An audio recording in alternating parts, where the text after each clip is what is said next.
میں فیس بک گروپ کا ایڈمن تھا. روز ہی مختلف لوگوں سے بات ہوتی. ایک دن ایک لڑکی گروپ میں ایڈ ہوئی اور اس نے ان باکس میں بات کرنا شروع کر دی.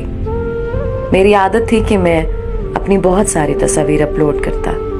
میری شخصیت کافی پرکشش لگی اس کو، تو میری تصاویر دیکھ کر مزید باتیں کرنے لگی. ہماری بات ہونے لگی.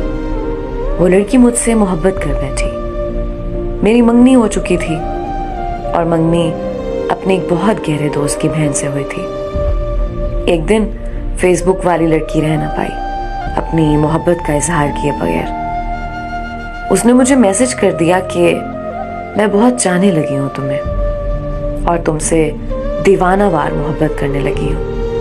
میں بڑا پریشان ہوا کہ میری تو پہلے سے ہی ایک منگیتر ہے. میں نے اسے سب بتایا کہ میں سنگل نہیں ہوں، لیکن وہ پاگل لڑکی نہ مانی اور بہت جذباتی ہو کے رونے لگی. پتہ نہیں کیا ایسا جادو تھا اور کون سی کشش تھی اس کے محبت میں. میں بھی اس کی محبت میں گرفتار ہو گیا اور اپنی منگیتر کو بھول بیٹھا. ہم نے شادی کا فیصلہ کر لیا اور ایک دوسرے کو بے حد چاہنے لگے. کچھ وقت بعد میں نے گھر والوں کو منع کر دیا کہ میں دوست کی بہن سے شادی نہیں کر سکتا، لہٰذا میری منگنی توڑ دیں. میرے گھر میں بہت بڑا فساد ہوا کیونکہ وہ میرا بہت پرانا دوست تھا اور اس سے فیملی ریلیشن بھی تھا. خیر، بہت لڑائی کے بعد میں اپنی منگنی توڑوا بیٹھا. میرا اپنے پرانے دوست سے ہر تعلق ختم ہو گیا. ادھر سے لڑکی نے اپنے گھر والوں کو بتایا کہ یہاں میری شادی کرواؤ. اس کے گھر والے اور خاص کر بڑے بھائی یہ سنتے ہی اس کے لیے عذاب بن گئے. روز اس کو بری طرح مارتے، اسے فون کھینچ لیتے. وہ بیچاری اپنی ہر تکلیف مجھ سے شیئر کرتی اور میں اسے دلاسا دیتا. میں اس لیے بھی اس کے بھائیوں سے براہ راست بات نہیں کر سکتا تھا کہ کہیں بات مزید بگڑ نہ جائے اور لڑکی کو تکلیف نہ دے.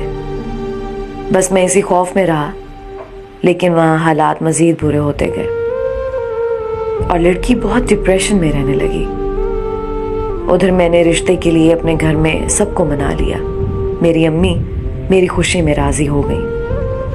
میں نے لڑکی سے بات کی کہ رشتہ لا رہا ہوں تمہارے گھر. اس نے کہا بات کرتی ہوں گھر والوں سے. بس اس کے بعد وہ لڑکی غائب ہی ہو گئی. کوئی 45 دن بعد اس کی کال آئی کہ میں شدید بیمار ہو گئی تھی، اس وجہ سے تم سے رابطہ نہ کر سکی.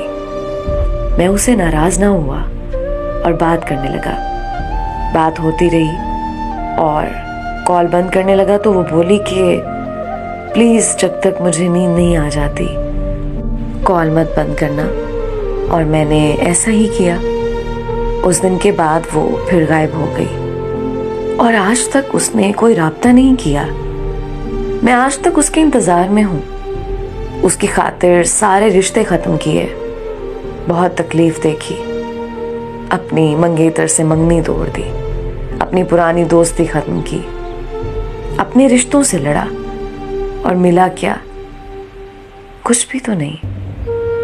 میں نے کسی سے پتہ کروایا اس کا تو پتہ لگا کہ اس کے گھر میں شادی کا فنکشن ہو رہا تھا. اب کوئی پتہ نہیں کہ اس کی شادی ہوئی ہے یا کسی اور کی. میں آج تک اس کی محبت کا منتظر ہوں اور خود کو بد نصیب سمجھتا ہوں. وہ جہاں بھی ہے کاش مجھے مل جائے، ورنہ اللہ اس کے نصیب پیارے کرے. اس کے لیے ہمیشہ دعا گو ہوں.